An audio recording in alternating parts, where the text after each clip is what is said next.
for this? Are you down for this? If you're in the mood, we can take it to the moon. Just like a movie scene, table for two. No need to be.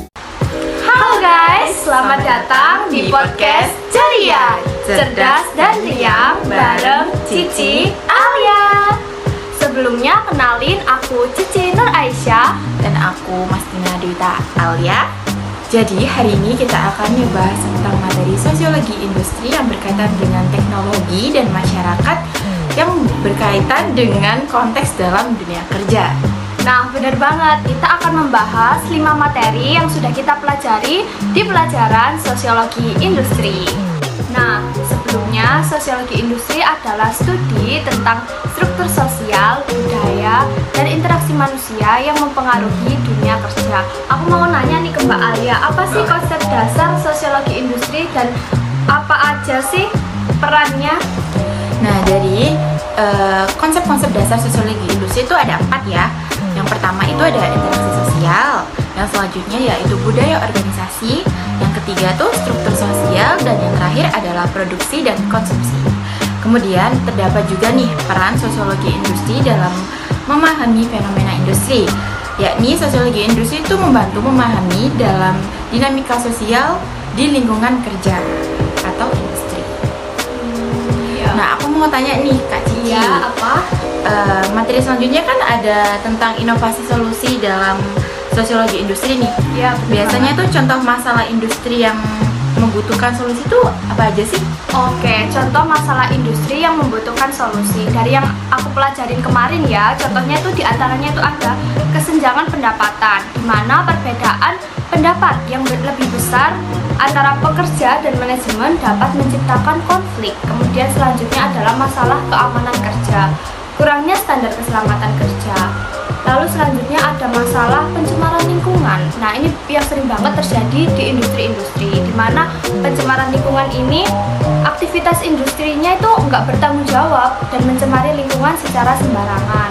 Kemudian masalah selanjutnya itu ada diskriminasi dan perlakuan tidak adil berdasarkan jenis kelamin, agama, ras, status sosial. Itu biasanya dapat terjadi di lingkungan kerja. Iya. Gitu Mbak Alia. Nah, itu Mbak Alia ingat nggak sih di materi selanjutnya kita itu membahas tentang strategi industri Ya, betul. dalam sosiologi industri, strategi politik. Sorry, maksudku di materi selanjutnya kita itu ngebahas strategi politik dalam sosiologi industri. Nah, boleh nggak dijelasin tentang hal itu? Ya, boleh banget nih Kak Cici. Jadi strategi politik dalam sosiologi industri itu ada beberapa macam ya. Yang pertama itu mengelola kekuasaan. Biasanya tuh dalam sosiologi industri berfokus pada pengelolaan kekuasaan dan pengaruh dalam konteks hubungan interindustrial. Yang kedua tuh ada pencegahan konflik. Biasanya tuh bertujuan untuk mengantisipasi dan menyelesaikan konflik yang terjadi nih Kak Cici. Yang selanjutnya itu memaksimalkan keuntungan, yaitu tujuannya itu untuk memaksimalkan keuntungan bagi kelompok yang terlibat, baik pekerja, manajemen, atau pemegang saham. Dan yang terakhir itu mewujudkan keadilan, yaitu mendorong distribusi sumber daya yang lebih adil dan merata di antara pemangku kepentingan. Oke, Gitu, terima Kak. kasih Kak Alia. Iya. Nih di materi selanjutnya tuh Kak ada kajian ilmiah dalam sosiologi. ilmiah? Iya. Oke. Kajian ilmiah dalam sosiologi industri. Kira-kira apa sih manfaat dari penelitiannya? Oke, manfaat penelitiannya ya. Dari yang saya pelajari, manfaat penelitiannya yang pertama adalah mengembangkan keilmuan. Peneliti diharapkan dapat memberikan kontribusi pada pengembangan teori dan konsep dalam sosiologi industri. Selanjutnya, peningkatan kualitas. Hasil penelitian dapat digunakan untuk meningkatkan kualitas manajemen. Kemudian yang ketiga ada pemberdayaan tenaga kerja, di mana kita bisa menciptakan tenaga kerja yang lebih efektif dan berkelanjutan. Lalu manfaat penelitian yang keempat adalah pengembangan kebijakan. Hasil penelitian dapat digunakan sebagai dasar untuk merumuskan kebijakan yang lebih tepat dalam pengembangan industri. Seperti itu manfaat penelitiannya. Terima Makasih nih udah dijelasin. Boleh tanya lagi nggak? Boleh. Aku mau tanya ini sih. Di materi selanjutnya ingat nggak kita kan membahas tentang adaptasi teknologi dalam sosiologi industri. Menurut Mbak Alia nih, apa sih dampak teknologi terhadap tenaga kerja? Nah, biasanya kan kalau tenaga kerja kan betul nih, pasti ada dampaknya kan. Nah, biasanya itu pasti ada 2 dampak nih teman-teman. Ada dampak positif dan dampak negatif. Teknologi itu menciptakan pekerja baru, namun dapat menyebabkan hilangnya pekerjaan tradisional. Itu di kalimat itu juga udah tertera kan ya, mana dampak positifnya dan dampak negatifnya. Teman-teman pasti udah bedain kan ya. Dengan adanya teknologi jadi pekerjaannya tuh Iya, jadi kurang tenaga kerja. Betul banget. Nah, otomatisasi dan robotika dapat mengurangi kebutuhan tenaga kerja nih yang kayak kita omongin tadi ya.